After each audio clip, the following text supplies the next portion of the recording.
এই গ্রন্থের পরিশেষে এই গ্রন্থের এমন একজন ব্যক্তিত্ব সম্পর্কে আমরা আলোচনা করব বা পাঠ করব, যিনি এই বর্তমান আধুনিক দৃষ্টিহীন জগতে অত্যন্ত খ্যাতনামা পুরুষ, ভবানী প্রসাদ চন্দ।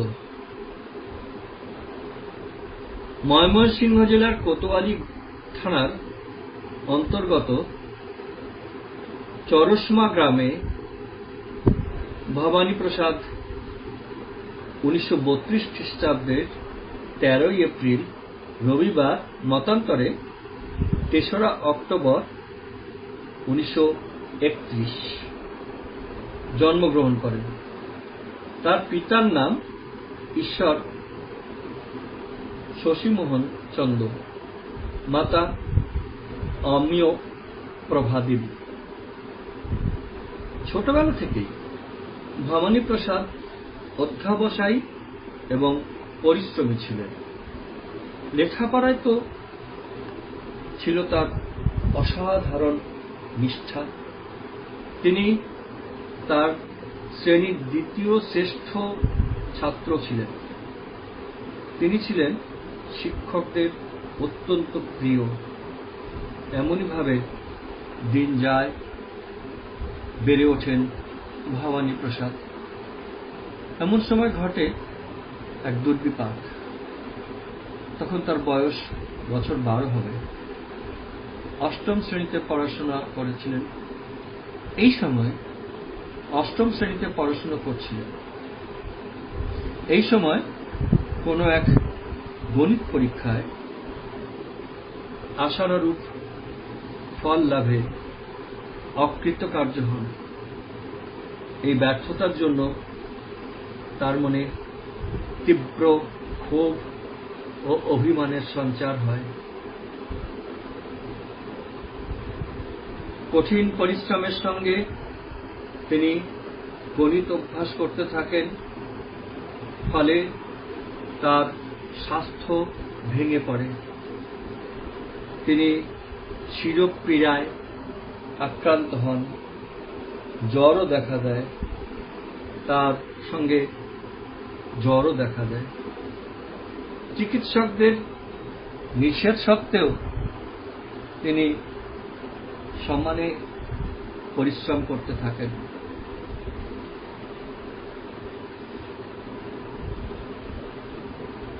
ষান্মাসিক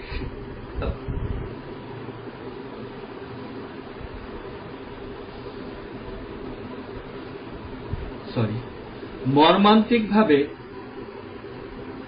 এর মাসুলও তাকে দিতে হয়। চক্ষু দুটো দৃষ্টিশক্তি হারায় চিরকালের জন্য।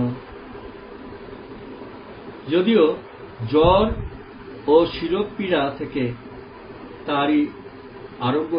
তিনি আরোগ্য লাভ করেছিলেন। ভবানী প্রসাদের মাতা পিতা তার দৃষ্টিশক্তি ফিরিয়ে আনবার চেষ্টা করেন, কিন্তু সব ব্যর্থ হয়। ভবানী প্রসাদ মেনে নেন তার অন্ধত্বের জীবন। 1948 সালে বেহালাস্থিত কলিকাতা অন্ধ বিদ্যালয়ে তিনি ছাত্ররূপে প্রবেশ করেন।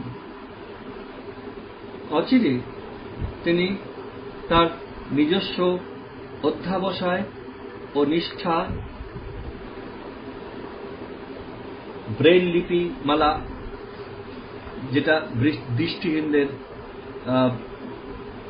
পঠন পাঠনের মাধ্যম বলা যেতে পারে বা অক্ষরমালা বলা যেতে পারে, সেই ব্রেইল লিপি মালা আয়ত্ত করেন এবং 1950 সালে প্রবেশিকা পরীক্ষায় গণিত ও সংস্কৃতে শতকরা 80 নম্বরের বেশি পেয়ে প্রথম বিভাগে উত্তীর্ণ হন। 1953 সালে তিনি IA পরীক্ষায়ও প্রথম বিভাগে কৃতিত্বের সঙ্গে পাশ করেন। এরপর তাকে কলিকাতা অন্ধ বিদ্যালয়ে ছাড়তে হয়। নানান কারণে কলিকাতা অন্ধ বিদ্যালয়ে থেকে উচ্চতর শিক্ষা লাভ তার পক্ষে অসম্ভব ছিল, অথচ উচ্চতর শিক্ষা লাভ তার ঐকান্তিক অভিলাষ। তিনি প্রাণপণে সুযোগের সন্ধান করতে লাগলেন। পাথুরিয়া ঘাটাস্থিত রামকৃষ্ণ মিশন আশ্রম ছাত্রাবাসের সেক্রেটারি মহারাজ শ্রীমৎ স্বামী লোকেশ্বরানন্দজির অনুগ্রহে ভবানী প্রসাদের সে সুযোগ মিলে যায়। 1953 সালে তিনি নরেন্দ্রপুরের পূর্ব স্থান উক্ত পাথুরিয়াঘাটা রামকৃষ্ণ মিশন আশ্রমে আবাসিক রূপে প্রবেশ করেন এবং কলিকাতা প্রেসিডেন্সি কলেজে ইতিহাসে অনার্স নিয়ে ভর্তি হন। 1955 সালে সসম্মানে বিএ এবং 1957 সালে কৃতিত্বের সঙ্গে কলিকাতা বিশ্ববিদ্যালয়ে আধুনিক ইতিহাসে এমএ ডিগ্রি লাভ করেন। ছাত্রজীবনে অধ্যাবসায় এবং দৃঢ় মনোবল তার এই সমস্ত পরীক্ষায় সাফল্যের প্রধান কারণ। যেমন শিক্ষার দিকে তার একটানা সাফল্য চলেছিল, তেমনি অন্যদিকে পারিবারিক জীবনে দেখা দিচ্ছিল একের পর এক দুর্বিপাক। এমএ পড়ার সময় পিতা মারা যান, কনিষ্ঠা ভগিনী আত্মঘাতী হন, আর এক ভগিনী আকস্মিক দুর্ঘটনায় স্বামী হারান। বিধবা মা বোনের ভরণ পোষণের দায়িত্ব ছাত্রজীবনে তাকে নিতে হয়, কিন্তু এই সমস্ত ব্যক্তিগত দুঃখ বেদনা তার উৎসাহ এবং অধ্যবসায়কে নষ্ট করতে পারেনি। তখনই পাথুরিয়াঘাটা আশ্রমের সেক্রেটারি মহারাজ স্বামী লোকেশ্বরানন্দজি কয়েকজন দৃষ্টিহীন ছাত্রের শিক্ষার ভার তার উপর ন্যস্ত করেন।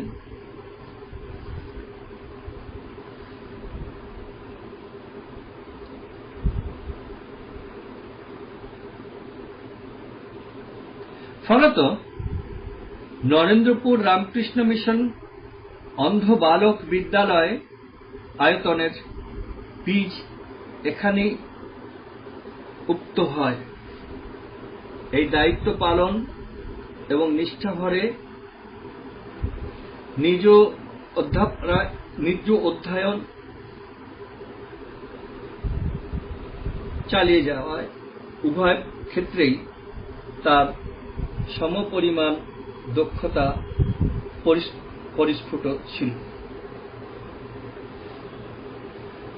কলেজে এবং বিশ্ববিদ্যালয়ে তিনি ছিলেন সমস্ত অধ্যাপকদের প্রিয় পাত্র। বিশ্ববিদ্যালয়ে বিতর্ক প্রতিযোগিতায় তিনি একাধিকবার প্রথম পুরস্কার পেয়েছেন। 1958 খ্রিস্টাব্দে নরেন্দ্রপুরে রামকৃষ্ণ মিশনের 9 বয়েজ একাডেমি প্রতিষ্ঠিত হবার সঙ্গে সঙ্গে তিনি এর পরিচালনার ভার গ্রহণ করেন। তার প্রয়াসে এই বিদ্যায়তন দেশে বিদেশে দৃষ্টিহীনদের শিক্ষাদান ব্যাপারে খ্যাতি অর্জন করে। দৃষ্টিহীনদের শিক্ষা সম্পর্কে বিশেষ অভিজ্ঞতা লাভ করার জন্য সরকারি বৃত্তি নিয়ে এবং American Foundation for Overseas Blind, American foundation for overseas ব্লাইন্ডের পৃষ্ঠপোষকতায় ফিলিপাইন্সের ম্যানিলায় গমন করেন। মৃত্যুর আগে তিনি কলিকাতা বিশ্ববিদ্যালয়ে দৃষ্টিহীনদের আর্থিক পুনর্বাসন, ইকোনমিক প্লেসমেন্ট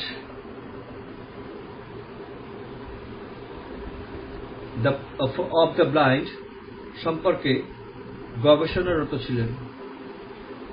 দৃষ্টিহীনদের শিক্ষা এবং জীবন সংগ্রাম নিয়ে তার একাধিক ধারাবাহিক প্রবন্ধমালা কিছুকাল পূর্বে যুগান্তর পত্রিকায় প্রকাশিত হয়।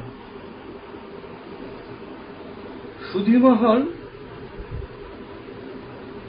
নিবন্ধগুলি উচ্চ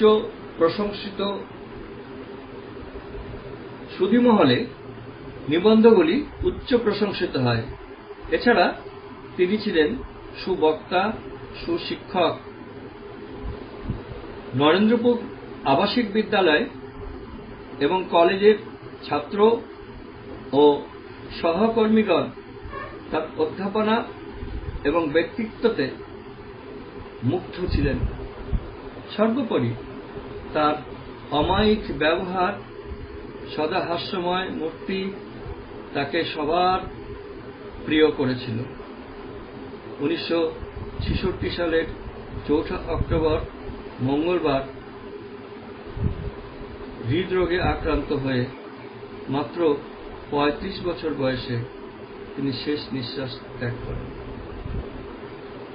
পেছনে পড়ে থাকেন তার একটিমাত্র সন্তান, বিধবা স্ত্রী, শোকগ্রস্ত বৃদ্ধা মাতা ও ভগিনী। তার এই অকাল মৃত্যুতে ব্লাইন্ড বয়েজ একাডেমি তথা ভারতের দৃষ্টিহীন সমাজের অপূরণীয় ক্ষতি সাধিত হয়। অতি সংক্ষিপ্ত জীবনীকালের মধ্যে ভবানী প্রসাদ তার চিন্তার মৌলিকত্বের স্বাক্ষর রেখে গেছেন। দৃষ্টিহীনদের শিক্ষার ক্ষেত্রে এই স্বাক্ষর তিনি রেখে যান।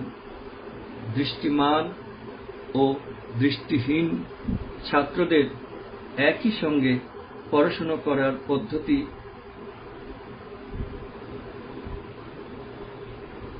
যার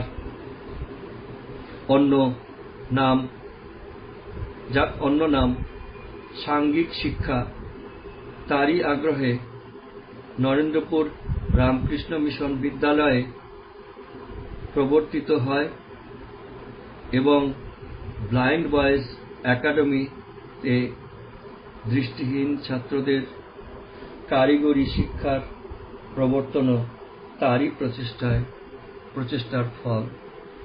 দৃষ্টিহীনদের শিক্ষা জগতে উপরিউক্ত দুটো অভিনব ধারণা চালু করার জন্য ব্লাইন্ড বয়েজ একাডেমি সারা পূর্ব ভারতে পথিকৃতের ভূমিকা গ্রহণ করে, আর এই কৃতিত্বের জন্য মুখ্যত দায়ী ছিলেন ভবানী প্রসাদ চন্দ। এছাড়া দৃষ্টিহীনদের বিভিন্ন শিল্প সংস্থায় কর্মসংস্থানের ব্যাপারে ভবানী প্রসাদ অক্লান্ত প্রচেষ্টা ও সাফল্য বিশেষ উল্লেখের দাবি রাখে। আজকাল দৃষ্টিহীনদের শিক্ষা ব্যবস্থায় দৃষ্টিহীন ছাত্রদের স্বাধীনভাবে চলাফেরা করা এবং দৈনন্দিন জীবনে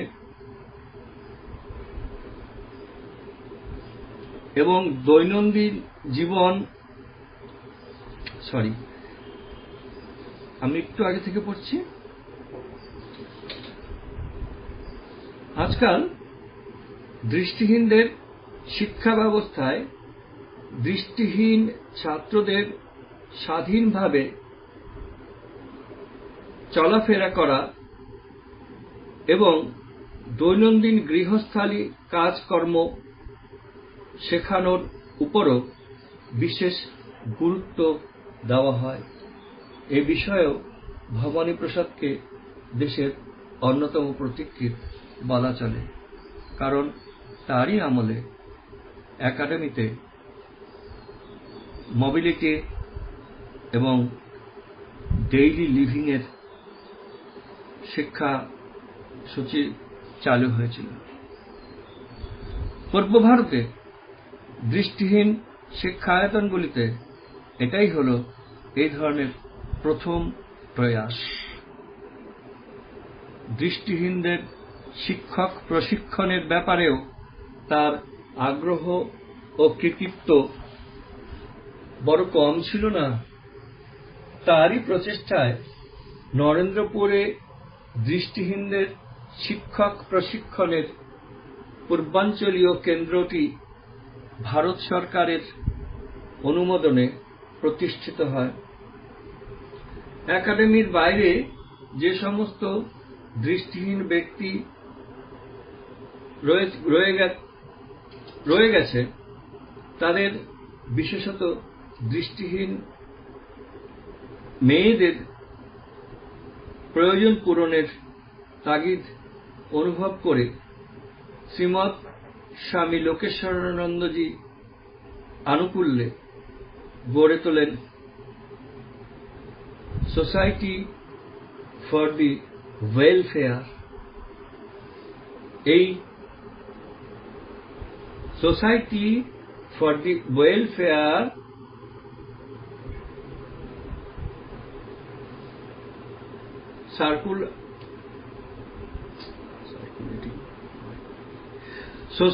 আমি আবার বলছি, স্বামী লোকেশ্বরানন্দজির আনুকূল্যে গড়ে তোলেন society for the welfare of the blind. উক্ত সোসাইটি ব্রেল সার্কুলেটিং লাইব্রেরি এ ধরনের কাজের ক্ষেত্রে গোটা ভারতবর্ষে অগ্রগতি গৌরব দাবি করতে পারে। ভবানীপ্রসাদের সকল সাফল্য ও প্রেরণার উৎসমূলে ছিল শ্রীমৎ স্বামী লোকেশ্বরানন্দজি মহারাজের আন্তরিক আশীর্বাদ ও সক্রিয় সমর্থন। আর সে কথাটি সকৃতজ্ঞ চিত্তে স্মরণে রাখতে ভবানীপ্রসাদ কখনোই ভোলেননি।